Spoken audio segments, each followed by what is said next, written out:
దయచేసి మీరంతా కూడా మంచిగా మారండి, మీరే మారు మనసు పొందండి, అనేక మందికి సాక్షిగా ఉండండి. మనం మాదిరికరంగా ఉంటేనే కదా వేరే వాళ్ళకి కూడా దేవుడి గురించి తెలుసుకుంటారు.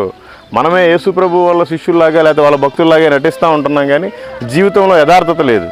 అందుకని నటించే క్రైస్తవులకు కాకుండా యథార్థంగా ఉండే క్రైస్తవులుగా మనం అంతా ఉందాం. ఓకే, ఇంకా మీకు అనేక విషయాలు చూపిస్తాం.